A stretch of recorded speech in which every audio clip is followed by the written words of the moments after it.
सबका साथ, सबका विश्वास, सबका विकास। जी। और 14 के बाद जब मैंने काम किया तो मैंने उसमें एक और जोड़ा, सबका विश्वास। जी।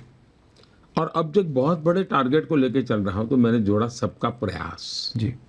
तो सबका साथ, सबका विकास, सबका विश्वास, सबका प्रयास, एक सकारात्मक सोच के साथ। और जब हम सबका कहते हैं तो कोई डिस्क्रिमिनेशन नहीं होना चाहिए। सरकार के किसी भी काम में जाति, संप्रदाय, लिंग, इसके आधार पर, भूभाग के आधार पर डिस्क्रिमिनेशन नहीं होना चाहिए। हमारे देश में तो ज्योग्राफिकली भी डिस्क्रिमिनेशन की आदत बन गई। कुछ इलाके तो भाई निकम्मे हैं, छोड़ो।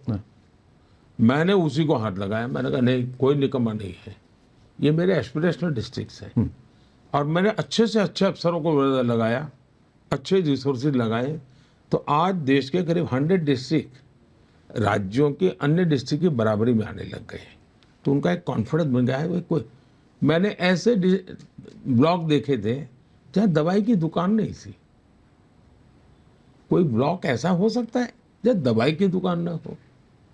तो मैं इन छोटी छोटी चीजें करते करते करते करते उसी प्रकार से समाज का है।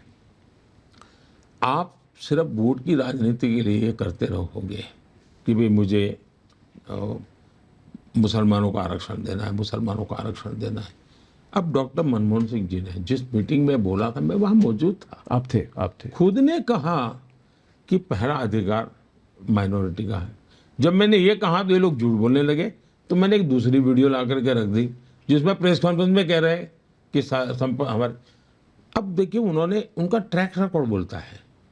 मैनिफेस्टो और ट्रैक रिकॉर्ड को साथ मिला करके देखना पड़ेगा। बिल्कुल। तो उनका ट्रैक रिकॉर्ड, उनका मैनिफेस्टो और उनके पब्लिक स्पीचेज, इन तीनों को अगर हम मिला करके देखेंगे तो फिर चित्र स्पष्ट होता है। कर्नाटका में उन्होंने रातों रात मुसलमानों को ओबीसी बना करके ओबीसी को जो आरक्षण मिलता था उसमें डाका डाल दिया।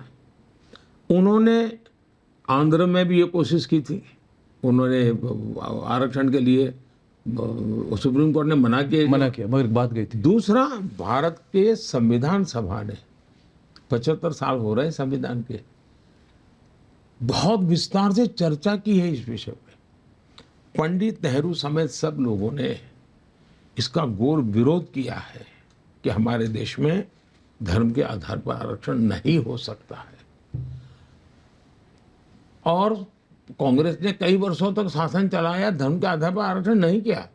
लेकिन अब उनको राजनीतिक अस्तित्व के लिए, क्योंकि उनको लग रहा है कि सबसे ज्यादा एससी एमएलए किसके, बीजेपी के, सबसे ज्यादा एससी एमपी किसके, बीजेपी के, सबसे ज्यादा एसटी एमएलए एमपी किसके, बीजेपी के, सबसे ज्यादा ओबीसी एमपी एमएलए किसके, बीजेपी के।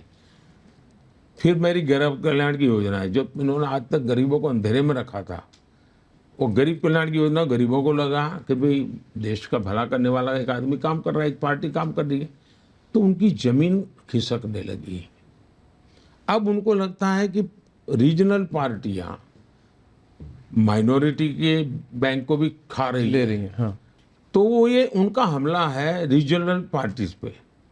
कांग्रेस पार्टी प्रादेशिक पक्षों को मुस्लिम वोट बैंक के मालिक नहीं बनना देना चाहती, तो वो मुस्लिम वोट बैंक को मजबूत करने के लिए और ज़्यादा परोसना चाहती है, मुस्लिम वोट बैंक पर कब्जा करना चाहती है। और अपने जो रीजनल पार्टियां हैं, अब जैसे समाजवादी पार्टी, वो मानती है हम ही ठेकेदार हैं मुस्लिम वोट के। हाँ, अब कांग्रेस ये कर करके खुद लेना चाहती है। तो इस चुनाव में कांग्रेस सीटें जीतने के लिए लड़ नहीं रही है। अब जैसे कल शरद पवार ने एक बयान दिया है, बड़ा इंटरेस्टिंग बयान है। बारामती के चुनाव संपन्न हुए और शरद राव ये कहे कि अब समय आ गया है कि रीजनल पार्टियों ने कांग्रेस के साथ मर्ज कर देना चाहिए, क्योंकि हमारी आइडियोलॉजी में ज़्यादा फर्क नहीं है। मतलब वो अस्तित्व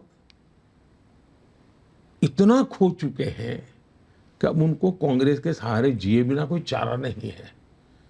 इसका मतलब हुआ कि ये जो खेल चल रहा है वो ऑपोजिशन की स्पेस को कांग्रेस सबसे ज्यादा एक्वायर करना चाहती है, और इसलिए इनका ये और उसमें धर्म के आधार पर आरक्षण ये सबसे खतरनाक है जी। कोई देश ऐसे चल ही नहीं सकता है जी। होता क्या है जी, अगर मैं मुसलमान बोलूं तो मेरे देश के कुछ इकोसिस्टम टूर कहती है मोदी ने चुनाव में हिंदू मुसलमान क्यों लाया।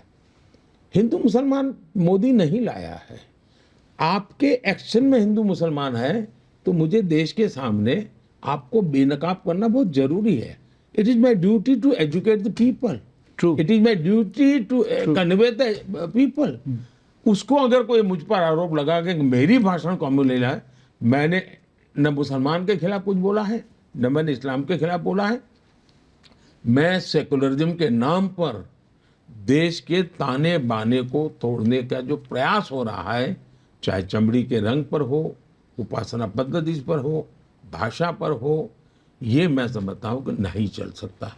और मैंने तो कल चुनौती दी है। जी। तमिलनाडु के हमारे नेता बहुत उछल उछल करके तमिल की बात करते हैं, डीएमके के। उनमें अगर हिम्मत हो तो कल के कांग्रेस के इस बयान के बाद अफ्रीकन कह दिया है उनको, उन्होंने 1 मिनट भी कांग्रेस के साथ समझौता नहीं रखना चाहिए। डीएमके ने डीएमके कांग्रेस के साथ समझौता तोड़ देना चाहिए। करे खुल, अगर उनको तमिल स्वाभिमान की चिंता है तो इतना बड़ा अपमान किया है कांग्रेस ने, समझौता तोड़ दो। उनके एक प्रवक्ता ने कहा नहीं गलत समझा गया उनको। ये लिपापोती है, इतना बड़ा देश ऐसे गलती है। और खुद कांग्रेस ने स्वीकार किया, तभी तो उनसे इस्तीफा मांग लिया।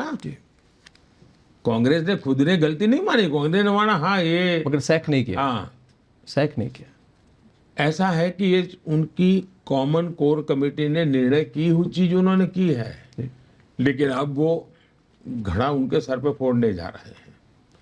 प्रधानमंत्री जी, बंगाल के विषय पर संदेशखाली का जो विषय था, जो वहाँ पे उत्पीड़न हुई थी, टॉर्चर किया गया था, मास रेप के एलिगेशन से पहली बार ये खबर रिपब्लिक बांग्ला ने दिखाई थी और उसके बाद हमने करीब 1 महीने तक कैंपेन की थी न्याय के लिए।